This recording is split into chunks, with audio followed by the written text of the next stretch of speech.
बूढ़ी महिला ने देखा कि हाल ही में आए बहू जमीन पर बैठकर खाना खा रही है और वह जल्दी से उसे मेज पर बुलाने गई, पर लड़की डर कर बताती है कि वह मेज पर नहीं बैठ सकती क्योंकि उसे मार पड़ने का डर है। बूढ़ी महिला और कंपनी का मालिक ये सुनकर विश्वास नहीं कर पाते और तभी सहायक सारा सच बता देता है। असल में यह लड़की अपनी पैदाइशी परिवार में बुरी तरह सताई गई है। जब उसकी असली माँ की मौत हुई तब इस पर बेरहमी से व्यवहार किया गया और वह मानसिक रूप से टूट गई। उसे आंगन में बंद कर दिया गया था और वह पराये लोगों के दरमियान जी रही थी। आज ही उसकी किस्मत बदलने वाली थी क्योंकि एक चालाक महिला उसे कंपनी की तरक्की के लिए एक चाल के तहत मालिक को सौंपना चाहती थी ताकि वह खिलौना बन सके। सहायक ने कहा कि हम उसे पहले अच्छी थाली खिलाकर उसके पेट की चिंता मिटा देंगे और फिर उसके पिता को उसकी माँ से मिलाने ले चलेंगे। लड़की ने सहायक पर विश्वास किया और तैयार होकर होटल गई। सहायक ने कहा, पहले कपड़े बदल लो, फिर खाते पियो और साफ हो जाओ, मैं पिता से मिलने का इंतजाम करवा दूंगा। लड़की सहम कर सहमति देकर खुद को सजाती है और जब वह अपनी माँ को ढूंढने के लिए निकलती है तभी पास में मौजूद एक दुबला पतला आदमी आ जाता है। लड़की असहाय होती है और कंपनी का मालिक मौका देकर उसे कुछ मिलाकर पानी पिला देता है। भ्रम में लड़की ने पास रखे एशट्रे से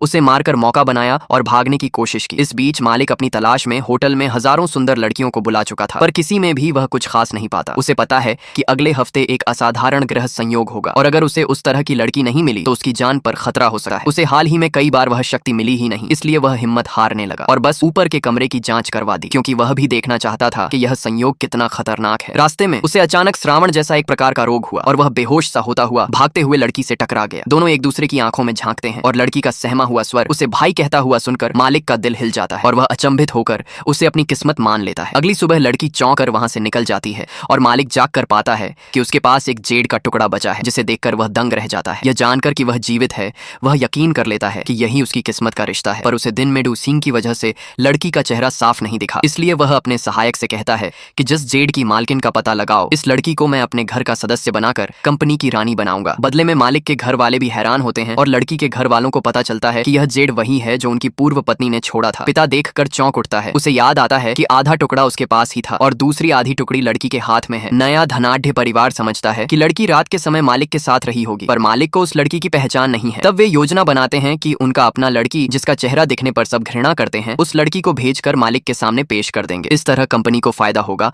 और नई लड़की को भी बड़ा दाम मिलेगा। वे लड़की को तहखाने से खींचकर उसका हाथ से जेड छींक लेते हैं और नकली लड़की जेड लेकर मालिक के पास जाती है। मालिक का दिल उस पर नहीं आता, उसे कुछ भी खास महसूस नहीं होता और वह उलझन में रहता है कि पिछली रात उसकी जान बचाने वाली कौन थी। यह सोचकर मालिक विदेश के एक काम के लिए निकल पड़ता है और लौट कर मिलने का वादा करता है, पर एक महीना बीतने के बाद भी संदेश नहीं आता। लड़की अंदर ही अंदर आश्चर्य में